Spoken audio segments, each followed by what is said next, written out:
Olá pessoal, tudo bom com vocês? Então o vídeo de hoje ele é para explicar um pouco melhor as questões da atividade 3. Ela foi uma atividade desenvolvida a partir de um vídeo que está disponível no YouTube, mas eu recortei ele só para a parte que ficaria interessante da gente trabalhar e coloquei essa parte na plataforma lá do Google Sala de Aula. Se vocês quiserem ver o vídeo pelo YouTube também não tem problema. Então, a primeira questão aqui é: desenhe como você faria para cortar um bolo em 6 pedaços iguais com apenas 3 cortes. Lembrando que esse bolo é o bolo do mesmo tipo que apareceu no vídeo, era um bolo redondo, ok? Então, como eu faço para cortar um bolo redondo em 6 pedaços iguais com apenas 3 cortes? A gente tinha visto lá no vídeo a seguinte informação. Aqui ele falava que ele gostaria que se cortasse um bolo em 8 partes iguais com apenas 3 cortes. Essa foi a solução que ele deu. Como seria? Um corte aqui, um corte aqui, quando a gente olha o bolo por cima. E depois um corte no meio, como se a gente estivesse abrindo ele para colocar um recheio. Então, se a gente desenhasse aqui o bolo visto assim, então o bolo tá aqui, a gente teria que fazer um corte aqui, um corte aqui, nós teríamos 4 partes. E depois um corte, esse corte ele se estenderia, tá? Aqui para baixo. E o outro corte ele vai ser assim.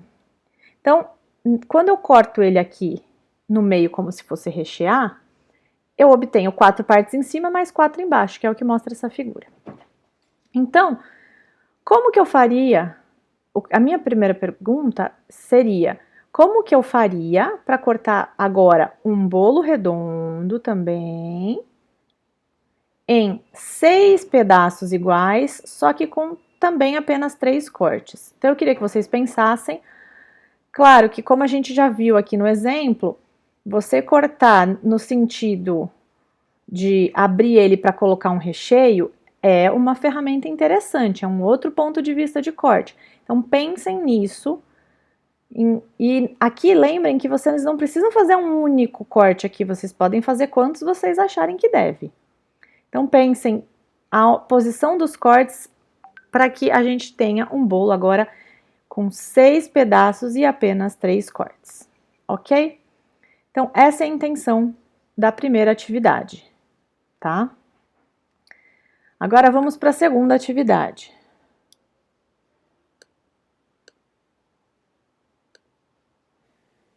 Então, a nossa questão 2, ela é uma questão que fala o seguinte: para uma festa, uma doceira preparou 300 brigadeiros, 250 beijinhos e 306 cajuzinhos.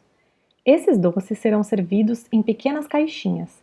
Quantos docinhos no máximo poderiam estar em cada caixinha e quantas caixinhas serão distribuídas? Esse exercício, ele faz referência a uma outra parte do vídeo, que aparece aqui, onde existe uma situação semelhante a essa, só que em vez da gente usar os docinhos que estão aqui, no vídeo eles usaram salgadinhos. Eles tinham 60 de um tipo, 72 de outro e 96 de outro. E queriam dividir também na mesma quantidade. E queriam dividir também em quantidades iguais em diversas caixas, para saber quantas caixas eles conseguiriam montar. Esse tipo de problema, ele nos pede que a gente ache o máximo divisor comum. Por quê? Quando a gente encontra o número que é comum a 3, 2, enfim, ou mais valores, a gente está encontrando em quantas porções a gente pode separar ele igualmente. Então, no vídeo, a solução ficava assim. Eu tinha que cada porção de coxinhas continha 5 coxinhas, cada porção de pasteizinhos continha 8 pasteizinhos e cada porção de empadinhas continha 6 empadinhas. Por quê? Ele descobriu o seguinte: a gente tinha lá o 60, o 72 e o 96. E aí ele nos mostrou que 60 é 12 vezes 5. 72 é 12 vezes 6. E 96 é 12 vezes 8. Portanto, eu tenho este número aqui, que é o nosso máximo divisor comum, igual para todos eles, ou seja, eu consigo distribuir 60 em 12 caixas, 72 também em 12 caixas e 96 também em 12 caixas. O máximo divisor comum me dá o número de caixas, nesse tipo de problema. Vou escrever mais bonitinho, de caixas. E o número que eu preciso multiplicar esse máximo divisor comum para obter o número original dos salgadinhos, este número aqui vai me dizer quantos salgadinhos,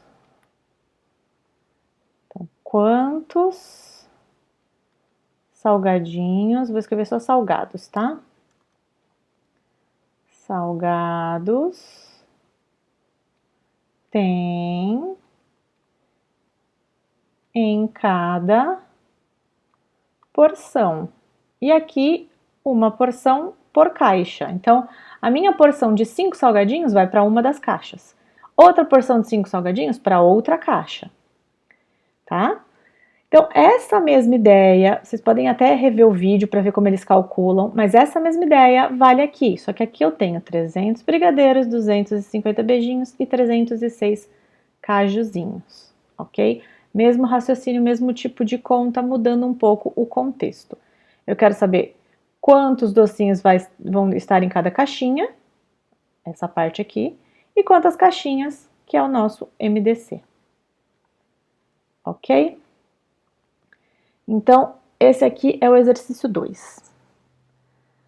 Depois, a gente tem o nosso exercício 3, que também é semelhante. Só que a gente viu aqui no exercício 3, a gente está vendo por um outro ponto de vista. É o mesmo problema, então o que está acontecendo aqui? Eu tenho um comerciante que vende balas em pacotinhos sempre com a mesma quantidade. Então, tem lá os pacotinhos. E aqui ele sabe que vai colocar sempre a mesma quantidade nos pacotinhos. E aí ele viu que quando ele juntasse todas as balas, ele poderia colocar ou 8 em cada pacotinho, ou 12 em cada pacotinho, ou 20 em cada pacotinho. Se ele colocasse qualquer uma dessas 3 quantidades, ele conseguiria preencher os pacotinhos sem sobrar bala nenhuma, não ia ter resto essa divisão. Então, sem sobrar nenhuma bala, vou pegar aqui, sem sobrar nenhuma bala, significa que não tem resto, né? Não tem sobra. Se não tem resto ou não tem sobra, significa que o meu número é divisível, no caso, meu número total é divisível por 8. E também é divisível por 12 e também é divisível por 20. Certo? Então, eu preciso descobrir o número que é divisível por 8, 12 e 20 ao mesmo tempo. Tudo bem? Então, eu vou achar da mesma forma o meu MDC. Tá? É a mesma ideia, só que pensando de trás para frente, digamos assim. Próximo exercício. Nós teremos... Opa, não é isso? Aqui. Escreva a fração que relaciona a quantidade de ovos, aí eu indiquei aqui que é o numerador, com a quantidade de xícaras de farinha de trigo que vai estar no denominador para cada uma das 3 receitas. A gente colocou essas 3 receitas aqui, lá na atividade, e eu queria que vocês relacionassem dessa forma aqui. Então, eu quero, quando eu relacionar a quantidade de alguma coisa, no caso ovos, com a quantidade de outra coisa, no caso xícaras de farinha de trigo, essa relação ela é expressa por uma razão. A razão é uma das formas que a gente entende a fração. Tá? Então, nesse caso, como que ficaria? Eu vou olhar quantos ovos, primeira receita do Ricardo, quantos ovos eu tenho, marco aqui, e eu quero xícaras de farinha de trigo, aqui. Então, eu tenho 3 ovos no numerador, monto a minha razão, e 2 xícaras de farinha no denominador. Isso aqui é uma relação entre quantidade de ovos e quantidade de xícaras de farinha. Então, quando eu relaciono ovos com farinha, eu vou escrever a quantidade de ovos no numerador e a quantidade de farinha no denominador. Dei o exemplo em uma das receitas, vocês vão fazer para as 3. Tá? Próxima questão. Continua utilizando as receitas, sendo que agora eu vou usar o cálculo que eu já fiz na questão 4. Então, eu quero saber qual bolo tem maior quantidade de ovos em relação à farinha de trigo e qual tem a menor. Então, eu tinha lá 3/2 aqui na receita do Ricardo. Então, eu vou calcular a receita da Rafaela, a receita da Rebeca e eu vou comparar as 3 razões. E aí, ao comparar, eu preciso ver se elas têm o mesmo denominador ou denominadores diferentes. Se elas têm o mesmo denominador,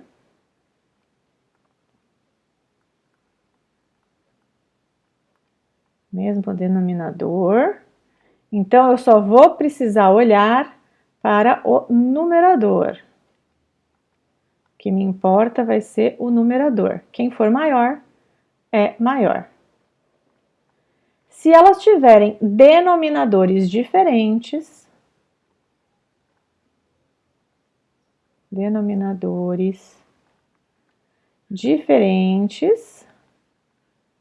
então eu preciso escrever uma, deixa eu até colocar em outra cor aqui. Eu preciso escrever uma fração equivalente,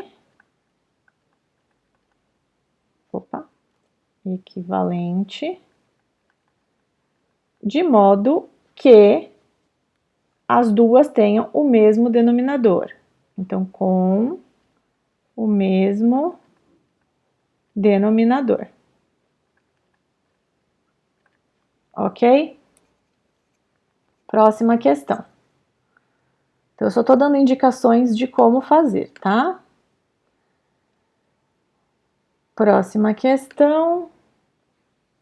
Pede as frações inversas ao que a gente tinha feito na questão 4. Então, na questão 4 era ovo. Espera aí que não está habilitada a minha camada aqui. A questão 4 eu tinha quantidade de ovos em relação à quantidade de farinha.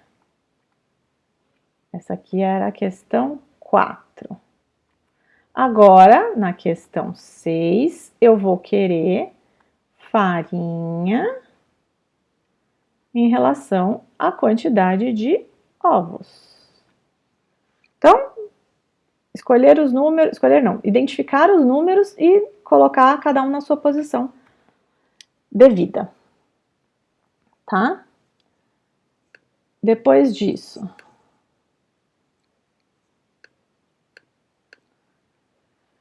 marque nas retas numéricas em que posição cada fração da questão 6 deve aparecer. Então, eu vou ter um resultado para minhas 3 frações que eu descobri da relação farinha com ovo, tá? Então, farinha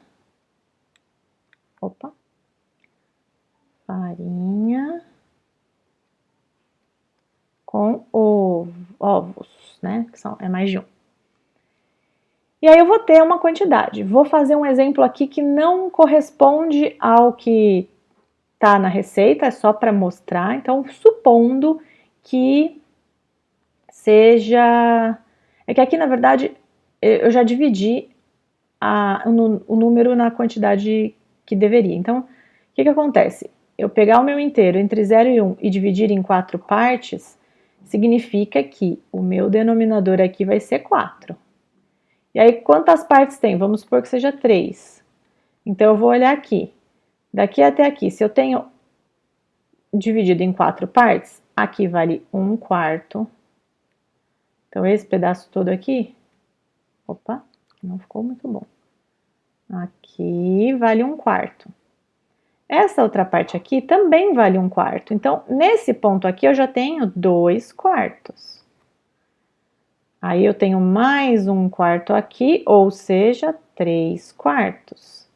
E mais 1/4 aqui, ou seja, 4/4, que é o valor do meu inteiro. Então, se eu tenho 3/4, por exemplo, tá? Se eu achei que a relação de farinha e ovos era 3/4, eu vou marcar aqui.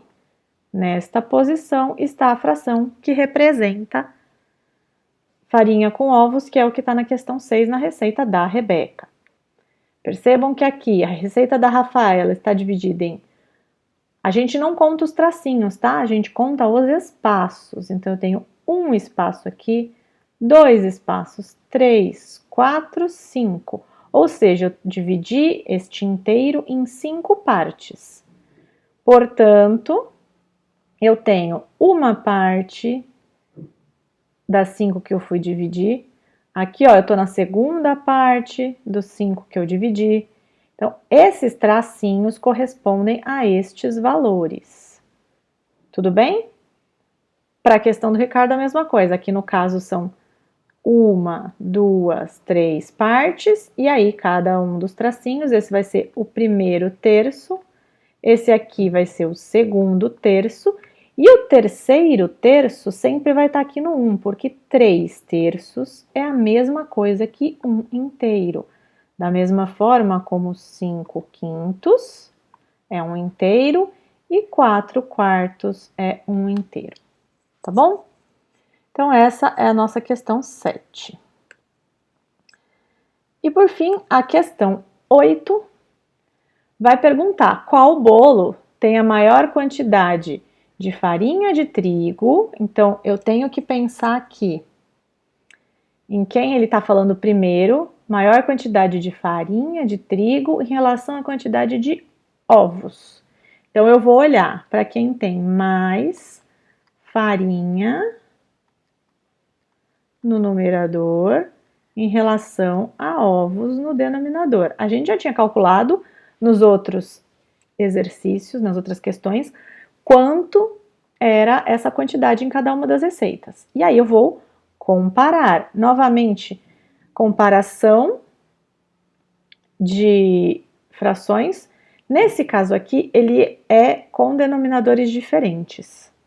Então, eu sei que eu vou ter que fazer frações equivalentes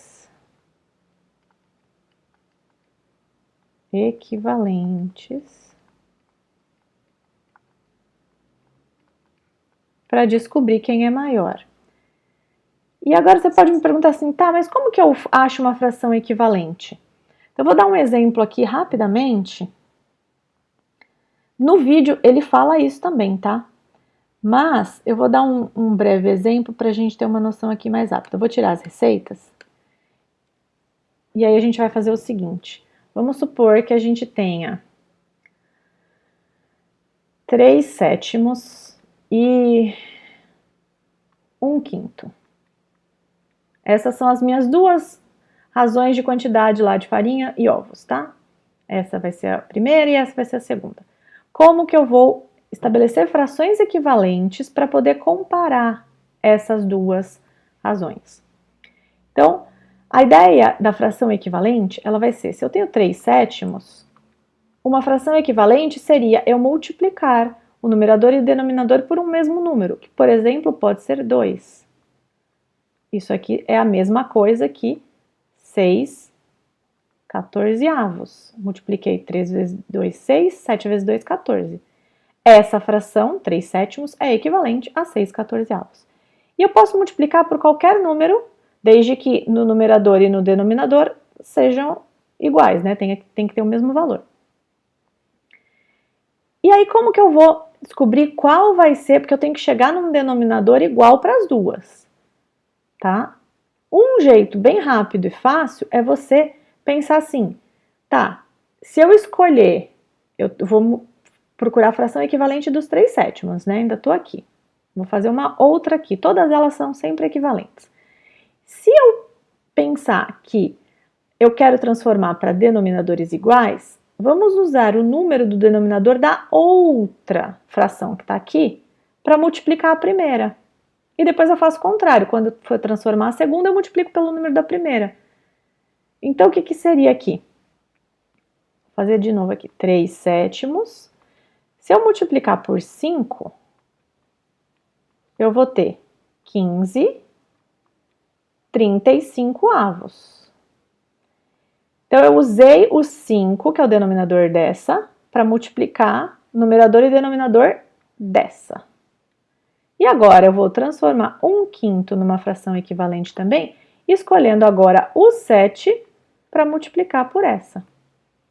Então, se eu escolher aqui vezes 7 e aqui vezes 7, eu vou ter 7 no numerador e 7 vezes 5, 35 no denominador. Olha só, agora os meus dois denominadores são iguais.